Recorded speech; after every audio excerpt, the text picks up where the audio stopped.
Vivo beneran lagi mode kapitalis rata kanan nih. Keluarin banyak HP tahun ini. X100, X100 Pro, X Fold 3 Pro, sampai yang terakhir Vivo V40. Dan sekarang hajar lagi V40 Lite ya. Terkesan remeh karena pakai Snapdragon 685. Mesin HP yang sebenarnya nggak sekenceng biasanya. Lalu nih, jadi pertanyaan, apakah kali ini bisa menjadi penutup yang bagus di penghujung 2024? Tapi tunggu sebentar nih, Snapdragon low power kok dikasih Aura Lite ya? Gimik nggak nih ya? Kita mulai aja, apa yang wajib lu tahu saat lihat HP ini? Yang pasti, Vivo V Series stereo speaker turun sampai ke level Lite-nya ya. Jadi mantep gitu, nggak belang, masih ada yang mono lagi, enggak ya. Tapi gimana suaranya? Kenceng nggak nih?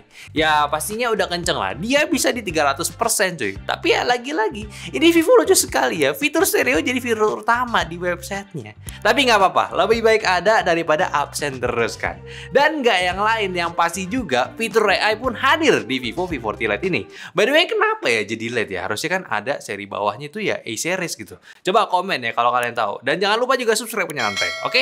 Cuma yang pasti Vivo V40 Lite ini pilihan yang lebih terjangkau lagi buat lo rasain HP kelas mid-range. Yang jelas kalau tabungan lo belum cukup buat beli Vivo V40 tapi mau cobain fitur AI Aura Lite Portrait di Vivo ini, bisa.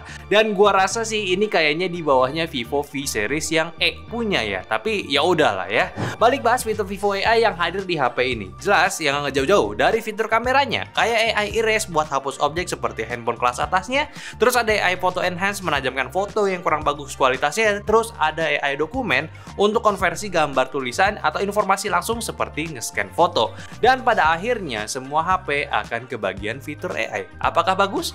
Ya walaupun gue sering ngomong AI sekarang itu kebanyakan gimmick, ya gue rasa kalau fitur ini menurun ke lini handphone yang semakin terjangkau, ya tetap bagus. Setidaknya juga bisa cobain fitur yang akan jadi andalan di beberapa waktu ke depan. Makanya jangan sampai nggak cobain aja nih kalau kalian udah punya fitur handphone yang ada AI-nya. Cuma sebelum lo cobain fitur AI, kayaknya sih harus cobain fitur chargingnya dulu. Soalnya Vivo kayak ya udahlah kasih aja gitu biar ngerasain langsung dikasih charging 80 watt flash charge ya. Kalau tahun lalu Vivo Y100 kan ya 4 jutaan juga ya, sekarang diturunin lagi nih. Enak nih, kalau mau pergi lupa ngecas, colok sebentar udah pasti keisi banyak. Kapasitas tetap besar di 5000 mAh juga, kayak bakal bikin rusak gak sih handphonenya di? Ya aman-aman aja, kita udah cobain macam-macam fast charging, aman semua baterainya, sampai ada klaim 4 tahun baterai health-nya, yang mana bakal tahan mentok 80% selama 4 tahun pemakaian.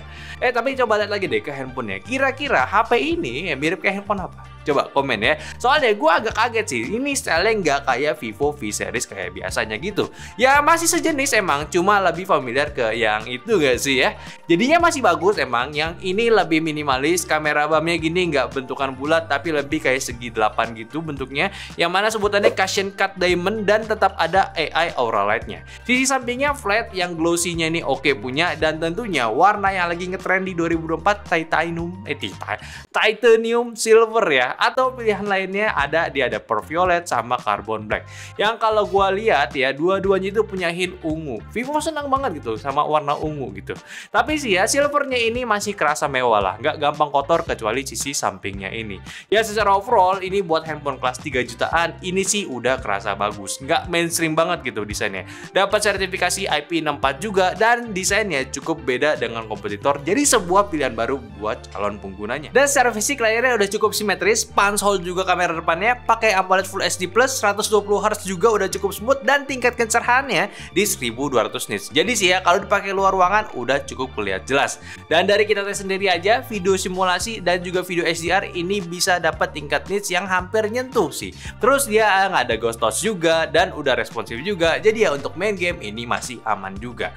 Nah sekarang kita bahas chipsetnya yang menurut gua agak disayangkan, tapi sih ya udah nggak apa-apa juga, yaitu Qualcomm Snapdragon 685. Emang very basic ya untuk di tahun ini. Cuma ya jual foto sama penggunaan kasual doang sih, gua rasa ya udah nggak usah dikomenin lagi. Yang sebenarnya gua kepo sih ya, versi 5G-nya ini ya, karena dia gunain si Snapdragon 4 Gen 2-nya.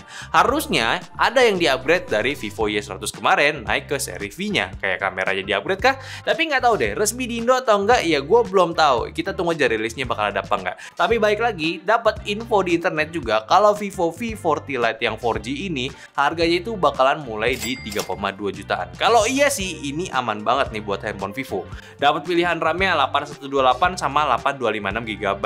Udah UFS dan LPDDR4X juga. UI-nya udah bawa Vantos 14 basis Android 14 juga. Secara experience sih gua rasa Vivo udah semakin baik lah. Banyak setting kustomisasi buat pengaturan sesuai preferensi, dari pengaturan layar, lock screen, always on display, sampai pengaturan audio juga ada. Jadi nggak ikutan light juga dari segi softwarenya. Untuk benchmarknya sendiri ya udah standar Snapdragon 685 lah. Dari Antutunya di 365 ribuan, Geekbench 6, skor singlenya itu di 473 dan multinya di 1500-an. 3D Mark Wildlife itu dapat di 650-an poin dan slingshotnya itu di 2200-an poin. Dan untuk stress testnya pun udah jelas. Di 685 itu chipset yang stabil. Karena kita tes di CPU throttling test dan juga 3D Mark Wildlife stress testnya pun udah lolos ya, sangat-sangat aman. Dan sebelum tes game seperti biasa juga suhu ruangan kita tes di 27-28 derajat. Pakai mode game booster dari Vivo. Dan kalau lo expect ada yang ngetes Genshin, sayangnya kita nggak tes. Karena hasilnya sebenarnya kurang lebih sama aja kayak si Snapdragon 685 yang lainnya. Nggak percaya? Ya kira-kira beginilah hasilnya. Kayak di game pertama, di game HOK, di settingan standard high dapat rata-rata di 57 fps dan permainan selama 34 menit cuma makan 8% baterai doang dan suhunya yang tertinggi cuma di 38 derajat Celcius. Nah buat HOK kita pakai settingan yang paling masuk akal, yang paling oke, biar lo nggak usah ngebuang satu game lo karena ngecek FPS. Hasilnya ya main pakai Hiroshimai di rank Grandmaster, kalau di rata kiri emang udah paling bener karena dari SoC Snapdragon 685 emang sebenarnya bukan dikasih untuk main game berat. Dan untungnya lagi ini handphone sebenarnya nggak jual performance kayak si itu. Ya lo tau lah ya, nggak enak juga gue nyebutnya. Dan buat mode gamenya ini ya agak aneh ya. By default dia nggak muncul, jadinya lo bisa settingan terus cari si ultra gamenya. Terus untuk masukin HOK-nya secara manual biar bisa main di pluginnya si Vivo. Maksudnya biar masuk ke game boosternya. Nah buat penyebaran suhunya sendiri lo bisa cek juga dari flare kita. Ternyata ini lumayan merata, sama kayak seri Vivo V series yang pernah kita coba kemarin. Artinya Vivo mau kasih tahu ke gua dan lo semua kalau handphone ini bisa dibilang ada jaminan awet lah. Lanjutlah kita ke MOBA unlock yang satunya lagi, yaitu Mobile Legends. Di settingan smooth high itu dapat rata-rata FPS di 57 dan permainan selama 50 menit cuma makan 7% doang dan suhunya itu yang tertinggi cuma di 39 derajat Celcius. Nah buat Mobile Legends sama juga nih, kita ngetes di rata kiri. Hasilnya ya sama juga kayak tes HOK, suhunya sama bahkan sampai FPS-nya pun juga mirip. Yang kepo sama ranknya apa ya, kalau di sini sih sayangnya kita bukan yang mythic ya, karena ternyata baru research season dan kita belum main lagi. Tapi setidaknya masih bisa jadi gambaran. Kira-kira ya beginilah hasil FPS-nya. Masih ada geradakan rudukan dikit ya, tapi ya nggak berpengaruh banget. Dan waktu lagi war, ternyata bisa recover dengan baik nih FPS-nya. Nggak turun drastis kayak waktu lagi main HOK. Lalu untuk game ketiga yaitu game PUBG di settingan smooth ultra dapat rata-rata di 37 FPS dan permainan selama 28 menit cuma makan 8% aja dan suhu tertingginya itu bisa nyentuh di 40 derajat Celcius. Buat PUBG, gua masih bingung sih ya. Emang seingat gua di 685 yang lain alias kompetitor Vivo sendiri, ini SoC emang bisa ngehasilin panas yang sampai nyentuh 40 derajat. Emang sih masih kategori hangat, tapi gua nggak tahu nih. Soalnya secara logika standar aja, kalau nge-generate di 40 fps aja mentoknya, harusnya itu bisa lebih adem. Tapi kok bisa agak-agak hangat gitu ya? Tapi ya nggak ada stuttering juga, walaupun kalau lo cek FPS di awal agak nunggik dikit ya, karena lagi di castle PUBG yang baru ini. Tapi kalau udah keluar dari castle-nya ke map yang standar, ya mana-mana aja. Buat speakernya pun juga udah stereo dan gyronya pun hardware punya, ya udah lumayan buat push rank di PUBG. Walaupun FPS-nya nggak kebuka di 60, tapi ada gyro hardware dan stereo, ya harusnya udah lebih oke daripada HP temen lo yang katanya gaming itu. Jadi ya kalau ditanya Vivo V40 Lite ini kenceng atau enggak, ya sebenarnya udah oke banget lah kalau untuk di penggunaan kasual. Sehari-hari itu udah aman banget, game biasa pun juga masih aman. Dan kalau lu juga udah pernah lihat langsung HP-HP yang pakai chipset dan RAM yang sejenis, kurang lebih pun ya bakalan sama lah, masih reliable buat di tahun ini. Cuma emang rese aja gitu, Snapdragon kenapa nggak bikin chipset yang baru terus kasih harga murah gitu buat dijual ke brand handphone. Terus juga untuk pelengkap handphonenya ini ya udah jelas Wi-Fi ada, Bluetooth juga ada, udah latest fiturnya dan NFC multifunction juga. Sensornya juga udah cukup lengkap, bahkan ada gyroscope-nya yang di hardware punya dan untuk lock screen-nya pun udah in display fingerprint juga.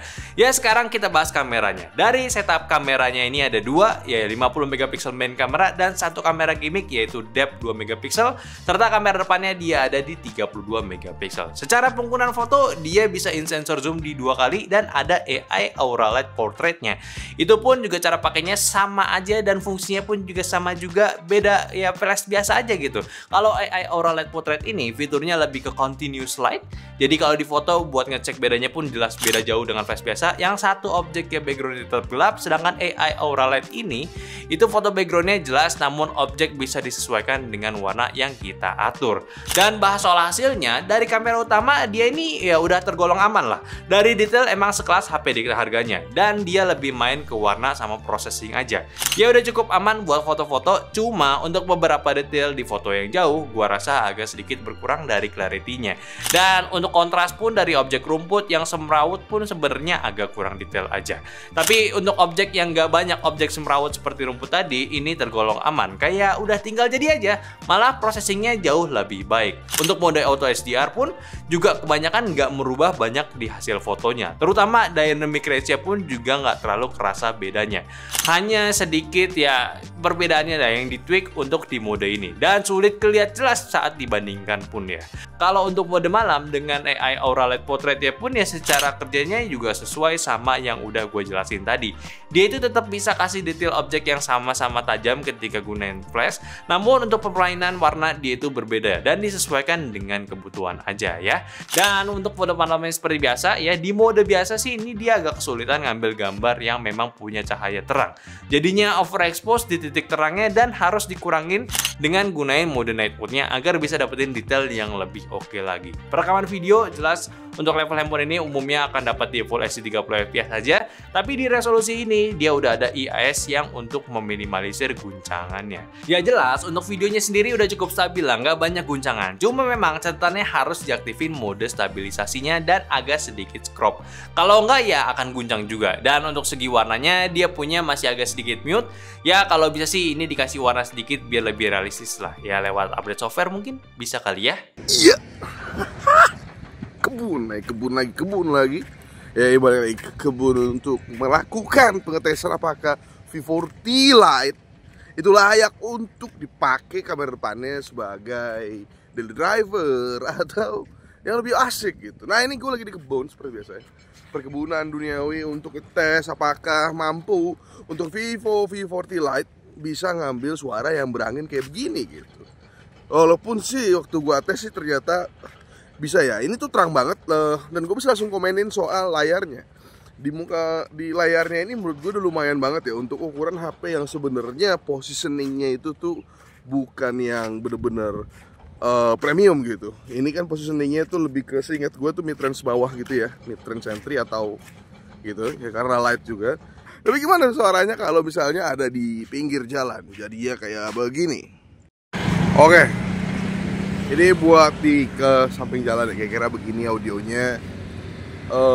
Dan dia ini masih oke sih untuk ukuran HP-HP yang sebenarnya bukan dual kamera gitu. Cuman ya namanya Vivo ya. Vivo sih biasanya kalau udah soal yang esensial begini sih udah oke lah. Ya kayak misalnya mikrofonnya udah 2 juga, lo cek sendiri. Cek ya. Cek gitu. Jadi audionya udah oke gitu untuk lo dipakai kerja. Dan juga layar juga udah mantep ya, maksudnya gue sih udah terang-terang aja nih, kelihatan segala-galanya gitu ya, muka gue gitu ya, di belakang gue nih kelihatan semua gitu. Buat report sih harusnya buat yang kerja di lapangan nih harusnya udah bisa sih mumpuni lah. Gak malu-maluin lah, kadang-kadang kan daripada mikrofonnya busuk gitu. Ketahuan banget HP lo HP murah, tapi kalau pakai ini sih harusnya udah oke gitu. Tidak begitu memalukan diri sendiri atau kantor Anda gitu. Oke, itu aja. Mending balik aja ke studio. Bacot banget ya. Let's go. Jadi ya, apa yang masih perlu kalian tahu soal Vivo V40 Lite ini biar nggak salah beli ya? Pertama sih ini handphone penggunaannya cocok untuk kasual. Penggunaan sehari-hari lah, buat dipakai kerja enak. Karena dari RAM-nya sama chipsetnya pun masih mumpuni buat di 2024. At least dipakai nggak lemot. Apalagi yang kerjanya cuma ngikutin berita loli sama ibunya doang. Ini mah aman lah dari baterainya. Mau ikutin live seharian pun juga aman deh. Tentunya buat foto-foto mungkin lu masih bisa manfaatin pakai handphone nih. Memang nggak sewah Vivo V40 yang udah co-engineer engineering sama Zeiss gitu ya. Tapi ini masih aman buat foto-foto keadaan kalau lu butuh jepret-jepret, ditambah untuk foto malam masih bisa manfaatin AI Aura Light-nya dari si lampu ini. Ya sama sih sebutannya. Ya oke lah buat foto potret. Ya oke. Nah, performance untuk main game ya secara kasual ini masih bagus buat lu manfaatin handphonenya. Memang bukan untuk yang suka grinding game sama rank ya. Tapi at least kalau teman kantor lu ngajak mabar, bisa. HP-nya juga tergolong nggak panas juga buat main game.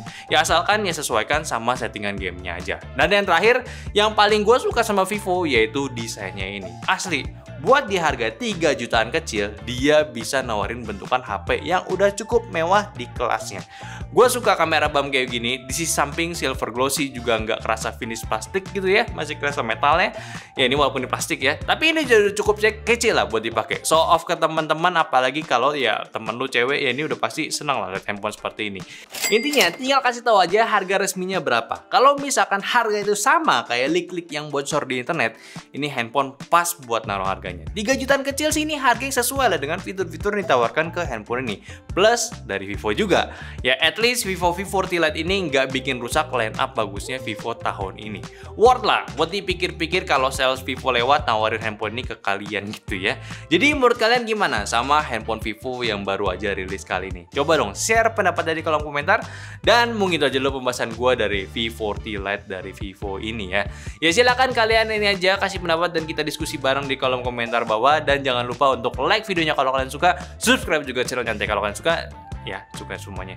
Dan jangan lupa kalau mau beli cek deskripsi. Sama kalau di deskripsi ada sosial media kita, ada di Facebook, TikTok, Facebook, Discord. Semua linknya di deskripsi. Ya, pokoknya di deskripsi. Cek deskripsi.